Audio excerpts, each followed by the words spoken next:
शायद आप एक ऐसे इंसान को जानते हैं और हो सकता है कि वो आप ही हों। एक ऐसा इंसान जो दिन रात पागलों की तरह मेहनत करता है, अपना सब कुछ दांव पर लगा देता है, पर दिन के आखिर में हाथ बिल्कुल खाली रहते हैं। उसे लगता है जैसे उसकी सारी मेहनत, सारा पसीना एक गहरी अंधी खाई में गिरता जा रहा है, जहां से पलटकर एक आवाज तक नहीं आती। वो खुद से पूछता है, आखिर मैं गलत कहां हूं? क्या मेरी मेहनत में कोई कमी है? और इस सवाल का जवाब वो और ज्यादा मेहनत करके खोजता है। सुबह और जल्दी उठता है, रात को और देर से सोता है। उसने अपने शरीर को एक मशीन बना डाला है, लेकिन उसकी दुनिया हर दिन छोटी होती जा रही है। खुशी, शांति, सुकून, ये शब्द तो जैसे उसने सुने ही न हों। फिर एक दिन उसे ओशो का वो राज पता चलता है कि दौलत मेहनत के पहाड़ खोदने से नहीं मिलती, बल्कि अपने अंदर की ऊर्जा को सही दिशा में दौड़ाने से मिलती है। और यकीन मानिए, अगर आपने ये राज समझ लिया तो आपकी भी जिंदगी बदल सकती है। ये उस सवाल का जवाब है जो आप शायद बरसों से खुद से पूछ रहे हैं, मेरी मेहनत बेकार क्यों जाती है? चलिए उस आदमी की कहानी को थोड़ा और करीब से देखते हैं। वो समाज के हर पैमाने पर खरा उतरता था। उसे बचपन से एक ही बात सिखाई गई थी, कड़ी मेहनत ही सफलता की कुंजी है, और उसने इस एक लाइन को अपनी जिंदगी का मंत्र बना लिया था। वो एक ईमानदार कर्मचारी था, एक जिम्मेदार बेटा, एक वफादार दोस्त। उसने कभी किसी को धोखा नहीं दिया, कभी कोई शॉर्टकट नहीं अपनाया। जब दूसरे लोग आराम कर रहे होते, वो काम कर रहा होता। जब दुनिया सो रही होती, वो अपने भविष्य के सपने देख रहा होता। लेकिन उसके सपने कभी हकीकत नहीं बन पाए। प्रमोशन किसी और को मिल जाता, बिजनेस का बड़ा मौका कोई और ले जाता। उसके हिस्से में आती थी तो सिर्फ थकान, निराशा और एक खालीपन जो बढ़ता ही जा रहा था। उसे लगने लगा था कि या तो उसकी किस्मत खराब है, या शायद भगवान उसकी सुन ही नहीं रहा। वो हैरानी से देखता कि कुछ लोग उससे बहुत कम मेहनत करते हैं, लेकिन उनकी जिंदगी में सब कुछ बड़ी आसानी से होता जा रहा है। उनके चेहरों पर एक अलग ही चमक थी, एक गजब का आत्मविश्वास, जबकि उसकी अपनी आंखें बोझ और चिंता से धुंधली पड़ चुकी थीं। वो एक ऐसे चक्रव्यूह में फंस चुका था जहां से बाहर निकलने की हर कोशिश उसे और ज्यादा थका देती थी। कई लोग यही तो कहते हैं कि मेहनत तो बहुत करते हैं, पर मन को शांति नहीं मिलती। कहीं ये कहानी आपकी अपनी तो नहीं लग रही? क्या आप भी ऐसा ही महसूस करते हैं कि आप भी एक कभी ना खत्म होने वाली दौड़ में भाग रहे हैं, जिसकी मंजिल कहीं नजर ही नहीं आती? अगर आपका जवाब हां है, तो समझिए आप अकेले नहीं हैं, और इसका हल और ज्यादा मेहनत करना बिल्कुल नहीं है। एक पल रुकना और उस राज को समझना जिसे ओशो ने दुनिया के सामने खोला। तो आखिर गड़बड़ कहां थी? उस आदमी की जिंदगी में, और शायद आपकी जिंदगी में भी। ओशो कहते हैं, गड़बड़ मेहनत में नहीं, गड़बड़ आपकी ऊर्जा के मैनेजमेंट में है। मेहनत को आप सूरज की किरणों की तरह समझिए। जब ये किरणें चारों तरफ बिखरी रहती हैं, तो वे बस हल्की सी गर्मी देती हैं। आप घंटों धूप में खड़े रह सकते हैं, आपको कुछ खास महसूस नहीं होगा, लेकिन जब उन्हीं किरणों को एक मैग्नीफाइंग ग्लास से एक बिंदु पर फोकस कर दिया जाता है, तो वो कागज में आग लगा सकती हैं। आपकी मेहनत सूरज की वो बिखरी हुई किरणें हैं, और आपकी चेतना, आपकी जागरूकता वो मैग्नीफाइंग ग्लास है। जब तक आपकी ऊर्जा बिखरी हुई है, आपकी सारी मेहनत बेकार है। आपका शरीर काम कर रहा है, पर आपका मन कहीं और है। आपकी भावनाएं कहीं और बह रही हैं। आप एक ही वक्त में 10 चीजों के बारे में सोच रहे हैं, भविष्य की चिंता, अतीत का पछतावा, दूसरों से तुलना। बस यही है ऊर्जा का बिखराव। ओशो कहते हैं कि दौलत और सफलता मेहनत से नहीं, बल्कि समग्रता से खिंची चली आती हैं। जब कोई इंसान अपने काम को पूरी तरह डूबकर पूरे आनंद से करता है, तो वो एक चुंबक बन जाता है। उसकी ऊर्जा एक जगह केंद्रित हो जाती है, और जहां ऊर्जा केंद्रित होती है, वहां नतीजे खुद पैदा होने लगते हैं। असली समस्या ये है कि हमें मेहनत करना तो सिखाया गया, लेकिन ऊर्जा को साधना कभी नहीं सिखाया गया। हमें बाहरी दुनिया में भागना सिखाया गया, पर अपने भीतर ठहरना नहीं सिखाया गया, और बस यहीं से सारा खेल बिगड़ जाता है। इसे समझने के लिए ओशो एक बहुत ही कमाल की कहानी बताते हैं।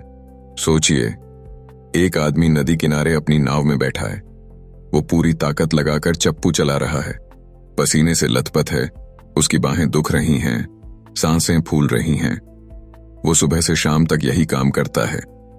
वो खुद को यकीन दिलाता है कि वो बहुत मेहनत कर रहा है और जल्द ही नदी के दूसरे पार पहुंच जाएगा। लेकिन शाम को जब वो थका हारा रुकता है तो देखता है कि नाव तो वहीं की वहीं खड़ी है, 1 इंच भी आगे नहीं बढ़ी।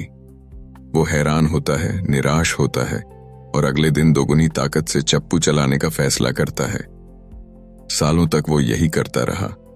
उसकी मेहनत में कोई कमी नहीं थी, उसके इरादे में भी कोई खोट नहीं थी। लेकिन एक छोटी सी बात थी जिस पर उसने कभी ध्यान ही नहीं दिया। उसकी नाव किनारे पर एक मजबूत खूंटे से मोटी रस्सी से बंधी हुई थी। ये बंधी हुई नाव आपकी जिंदगी है और वो रस्सी है आपके अंदर बैठे डर, आपकी छोटी सोच, आपके मन में बसी नकारात्मक बातें और आपकी बिखरी हुई ऊर्जा। आप बाहर की दुनिया में चप्पू चलाए जा रहे हैं, दिन रात मेहनत कर रहे हैं, लेकिन आपकी अंदर की ऊर्जा एक अदृश्य खूंटे से बंधी पड़ी है। जब तक आप उस रस्सी को नहीं काटेंगे, आपकी सारी मेहनत बेकार है। आप बस खुद को थकाते रहेंगे और आखिर में कड़वाहट और निराशा से भर जाएंगे।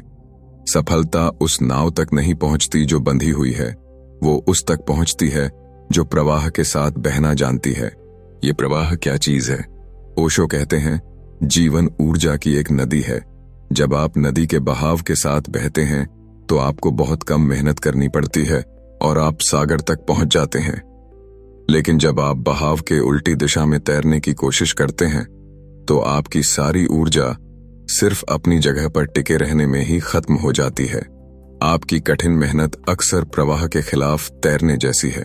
यह तनाव और घर्षण पैदा करती है। इसमें आप जिंदगी से लड़ रहे होते हैं। आप हर चीज को अपने काबू में करने की कोशिश कर रहे होते हैं और यही लड़ाई आपकी सारी ऊर्जा पी जाती है। इसके ठीक उल्टा, जो इंसान प्रवाह में होता है वो जीवन के साथ मिलकर काम करता है।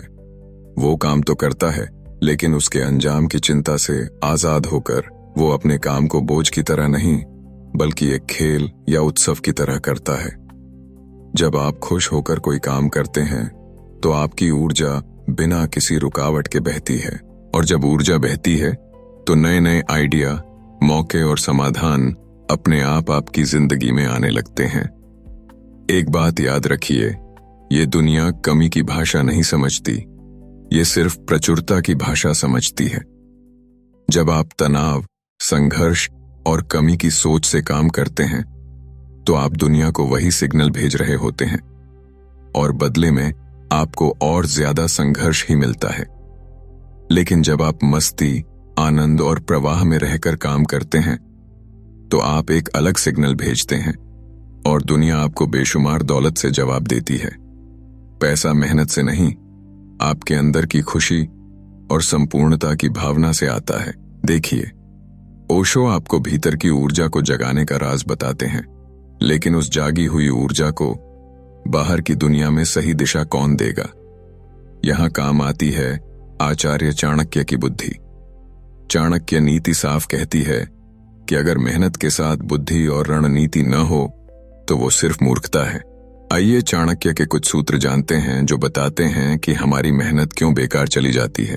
पहला, बिना बुद्धि की मेहनत।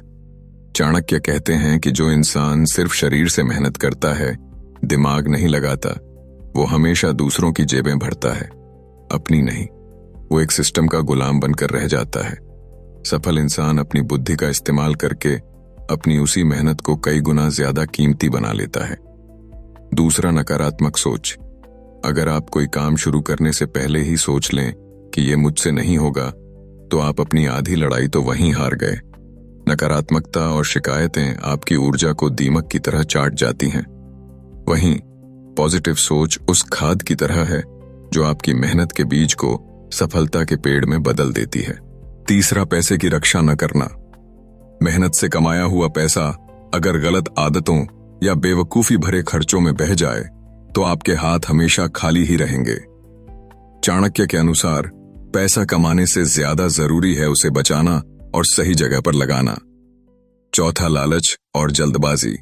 जल्दी से जल्दी अमीर बनने का लालच आपको हमेशा गलत फैसलों की तरफ ले जाता है। सफलता एक दिन में नहीं मिलती।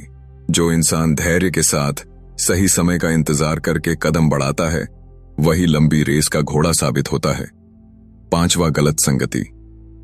चाणक्य का मानना था कि दोस्त के रूप में छिपे दुश्मन से बड़ा कोई खतरा नहीं होता। आपकी संगति ही आपकी दिशा तय करती है। अगर आप नेगेटिव, जलने वाले और आलसी लोगों के बीच रहेंगे तो आपकी मेहनत कभी रंग नहीं लाएगी। ऐसे लोगों से तुरंत दूरी बना लें जो आपकी ऊर्जा को खत्म करते हैं। ओशो का ऊर्जा का सिद्धांत और चाणक्य की प्रैक्टिकल रणनीति, ये दोनों मिलकर ही सफलता का पूरा नक्शा तैयार करते हैं। एक आपको क्यों का जवाब देता है तो दूसरा कैसे का। तो फिर इसका हल क्या है? हल है उस बंधी हुई नाव की रस्सी को काटना, और ये रस्सी बाहर नहीं, आपके अंदर है। यह रस्सी है आपका डर, नौकरी छूटने का डर, फेल होने का डर, लोग क्या कहेंगे इसका डर। यही डर आपको कोई भी नया फैसला लेने से रोकता है।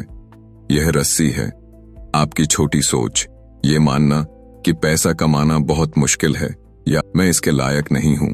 दौलत या सफलता पहले आपके मन में आती है, बाद में बाहर की दुनिया में। अगर आपका मन ही गरीबी में जकड़ा है तो आपकी मेहनत सिर्फ थकान पैदा करेगी, दौलत नहीं। इस रस्सी को काटने का सिर्फ एक ही तरीका है, जागरूकता और ध्यान। अपने विचारों और अपनी भावनाओं को देखना शुरू कीजिए। सजग होकर देखिए कि कौन सा विचार आपको बांध रहा है, कौन सा डर आपको आगे बढ़ने से रोक रहा है।